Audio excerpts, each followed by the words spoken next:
Olivia, as you can tell, was just like you all.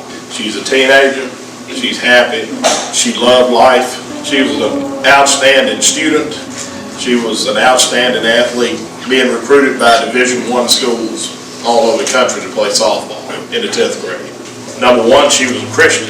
Whatever your belief is, that's our belief. She was a Christian. She had just been baptized November of 2016. On December 22nd, she wanted to spend the night with a friend. Really sweet girl, and we loved dearly. Her mom and I allowed her to. She left home at about 8:30 that night. When she got to the door, I told her, she turned around, I said, Olivia, you make sure you answer the phone, because I always want to know where my kids are all the time. Because I was Virginia State Trooper and a deputy sheriff, over 20 years in law enforcement, 12 years with the state police. So I know what can happen when you're out there. She turned around, she looked at me, she said, I will, Daddy. And the last thing she said was, I love you. And that's the last time I saw my child.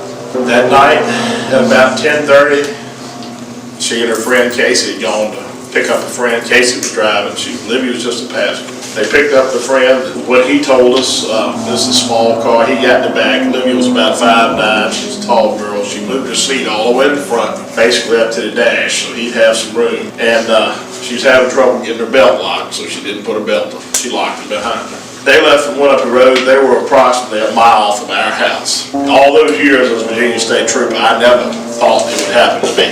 I made this knock right here on hundreds of doors to tell parents and loved ones that their child, their mother, their father, their brother or sister was gone. And it broke my heart every time. I would pray with them, I would talk with them, I'd offer every bit of sympathy I could offer. And I knew what could happen.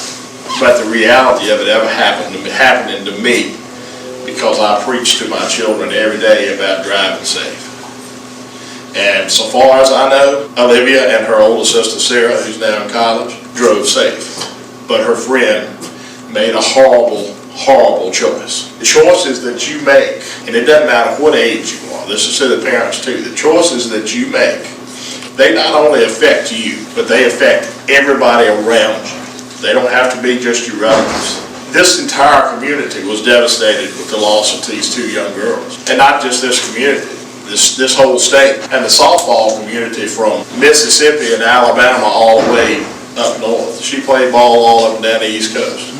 Made friends everywhere. They were all affected by that. Everybody's heart was broken. Everybody misses her. I mean, I can't describe what it's like to wake up every day and not have your child. And that's what this program here is about. Whatever they teach you out here about driving, it's the best thing in the world they can do, because your driver's ed programs in your schools. I have not found one in the country yet that teaches you how to drive. They teach you how to operate a motor vehicle. They don't teach you how to drive. This school is here to teach you the right things to do. And it's changed everything for a lot of other people, like her teammates and her friends. That one choice, one lapse in judgment.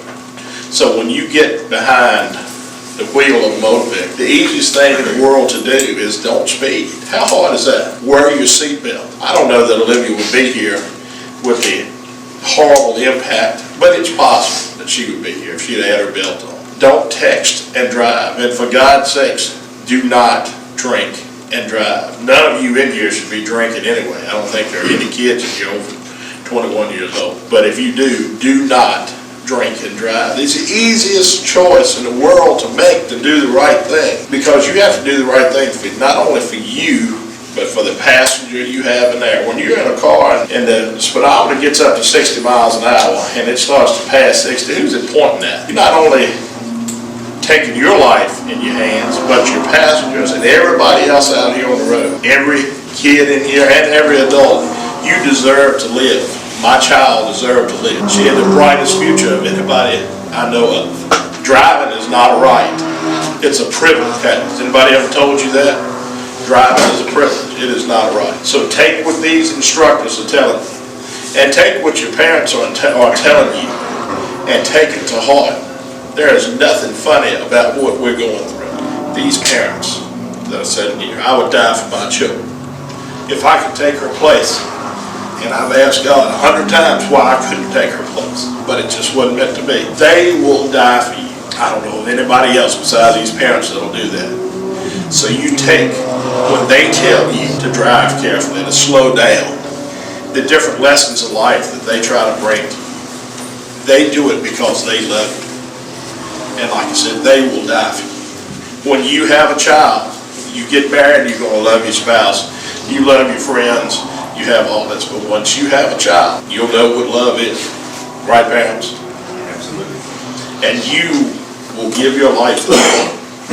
So what they tell you is what you need to listen to. Don't let any friends or anybody else out here try to tell you it's okay to do something, to go drink and drive, to drive fast. We're going to race, we're going to do this. It's not. Listen to the people who would die for you.